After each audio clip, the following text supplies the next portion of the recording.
Hello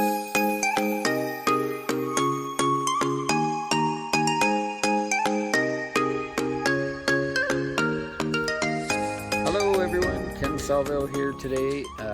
Welcome to Grower Coach. I just wanted to show you some bugs in the garden, some things that really can drive you nuts. The climbing cutworm is what we're talking about today. And I'll just start to zoom in here on these irises and show you some of the damage that you would see. So let's have a look here. And we'll see over here, you see the notches. Some people say, oh, there's something eating my irises. You can see these great big notches in the sides, and then I always wonder, well, you know, it could be maybe a snail, or it might be maybe it's some type of a beetle or something. But you can see these big chunks out of the leaves, big notches. Here's some here in the background. So that's definitely climbing cutworm. So my first suspicion was when I looked down here and I saw a little bit of the poop. If you can see that dark green poop right there.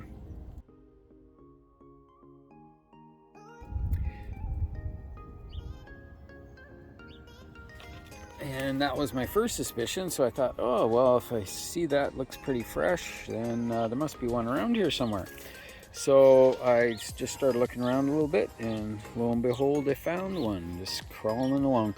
It's usually what you do with cutworms. There's only usually a few in each area. They're kind of solitary at first, even though they're related to armyworms, and armyworms tend to travel in troops, and you'll see a lot of them around. Hopefully you don't get a lot of these, but I have seen quite a few in some installations here and there.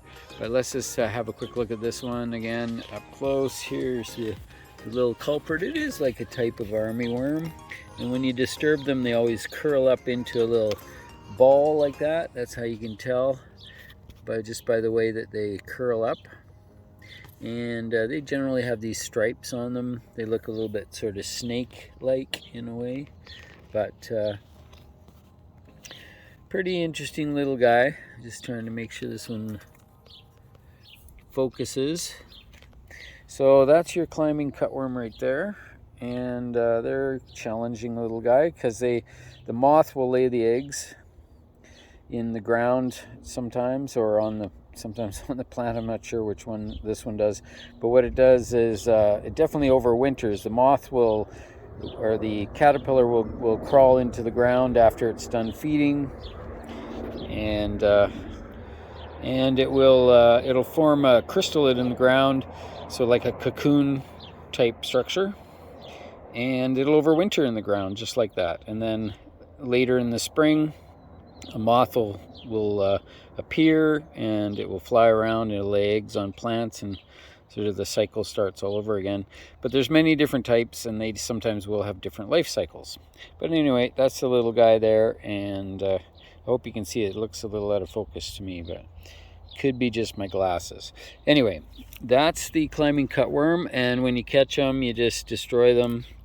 The birds will get them if all goes well, but they're a little bit of a tough guy. But look at all the damage, eh? Like just this poor little iris has just been chomped. Now it should bloom normally, other than, oh, look at this. Here's a tulip over here. It's been chomped as well. So I bet you, see, if you just look around through some of the debris here underneath the plant, and you'll often see the cutworm hanging out somewhere. They'll crawl into the debris in the ground and hide in the daytime, and then they come out at night to feed. So anyway, it's all interesting stuff. Usually if I just dig around a little bit, oh, I'll find him. There he is right there. Look at that. See, there's another one. This one's even a little bit bigger than the last one. And they get quite a bit bigger. They get about twice the size.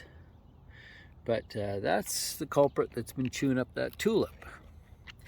All those holes in the leaves. So there you go. That's climbing cutworms. They do affect other plants as well. Just about anything that's a soft tissued plant that comes up early.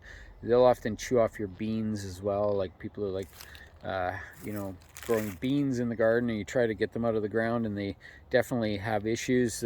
These climbing cutworms will get get on there and chew them up. So the climbing cutworms can be prevented off the beans by putting a cup, an empty, I use like a little beer cup that you'd buy like at a dollar store or something, inexpensive.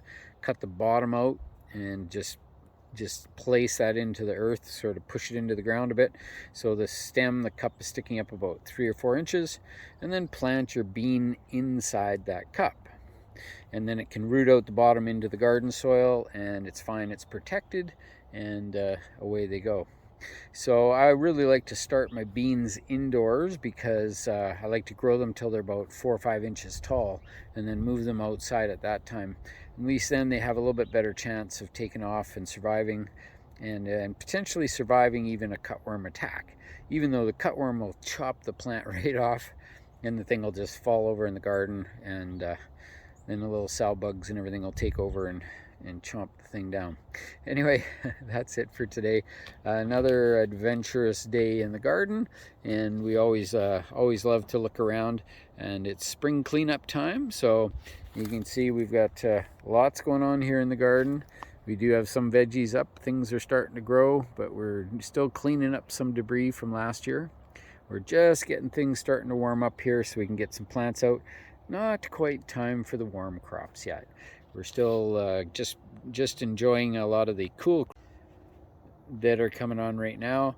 So yeah, there's so many great cold crops that we can have in the months of March and April and into early May, and then of course the warm crops come on. There's no rush to get the tomatoes or the beans and that sort of thing planted, because they really like the warm temperatures, and so there's no point in getting them out into cold weather. It almost just stunts them a little bit anyway and slows them down. So especially your basil, remember, don't plant the basil until you're almost in June. At least here in Canada, that's sort of a typical timing, unless you have a greenhouse where you're spoiled and lucky and you can get them going early. Anyway, that's it for today. Thanks again for tuning in to growercoach.com. Bye-bye for now.